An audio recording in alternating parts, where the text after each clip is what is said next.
Good morning मैत्रिणींनो, कसे आहात सर्व? मजेत ना? या कॉफी प्यायला.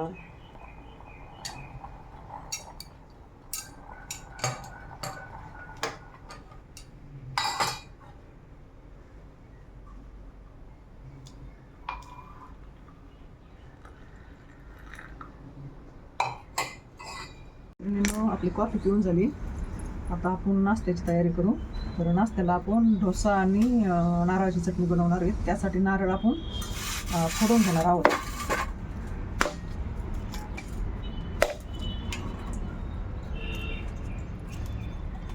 याच्यामध्ये काही पाणी निघलं नाही म्हणा, असं बघूया याच्यात निघतं का.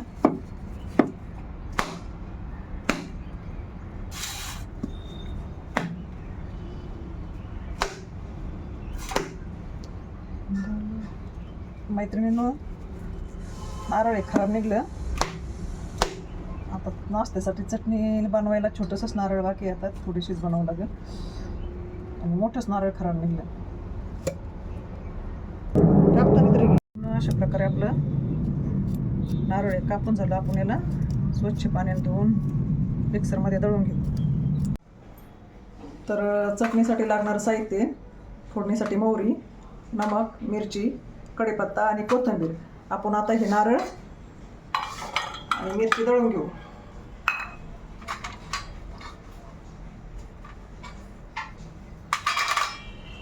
थोडीशी कोथिंबीर टाकू आणि हे छान असं दळून घेऊ. त्याच्यावरचं कुठं गेलं.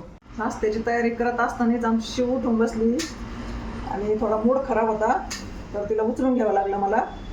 आणि थोडा ब्रश केला शिवने आमच्या. गुड मॉर्निंग कर का शिव? शिव गुड मॉर्निंग कर. Hello, good morning. तर शिव आणि मी आता नाश्त्याची तयारी खाली बेसिक करून ठेवली. आम्ही आता आंघोळीला जाणार आहेत. बाकीची रेसिपी आपण नंतर. नारळ मिक्सरमधून आपण दळून काढलं छान. आपण आता कढाई गरम करायला ठेवली, त्याच्यामध्ये तेल टाकू.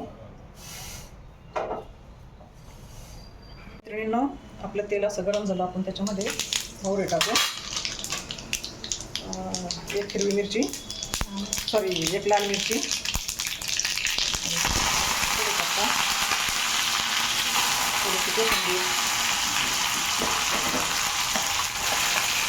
आणि ते दळलेलं मिश्रण.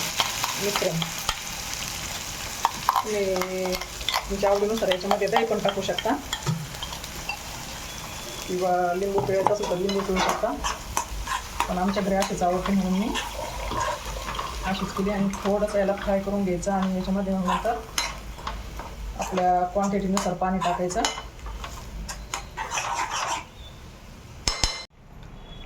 आपली ही चटणी तयार आहे.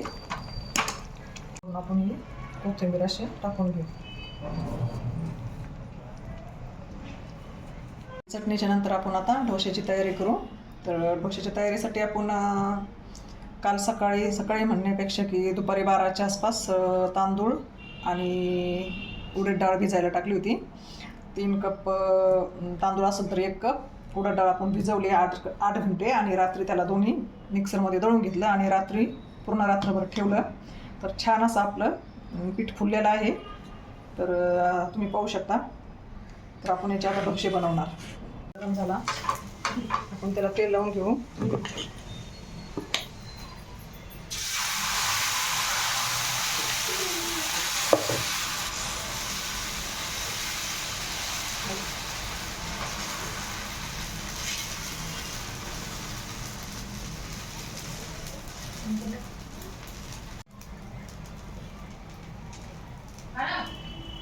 साईडने असं थोडंसं तेल लावून घेऊ.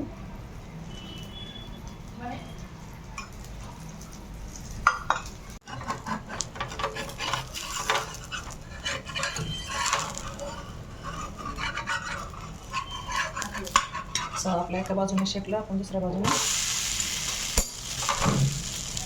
तर तुम्ही जे आपण नारळाची चटणी केली त्याच्यासोबत पण असं प्लेन खाऊ शकता, किंवा बटाट्याची भाजी करून मसाला डोसा जर बनवायचा असेल तर बटाट्याची भाजी याच्यावर स्प्रेड करून ते पण ट्राय करू शकता.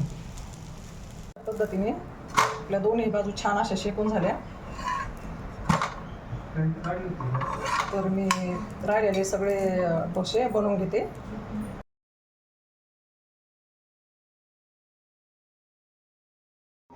आपला डोसा आणि नारळ चटणी तयार आहे. रेसिपी करून पहा आणि तुम्हाला व्हिडिओ आवडला तर लाईक करा, शेअर करा, कमेंट करा. धन्यवाद.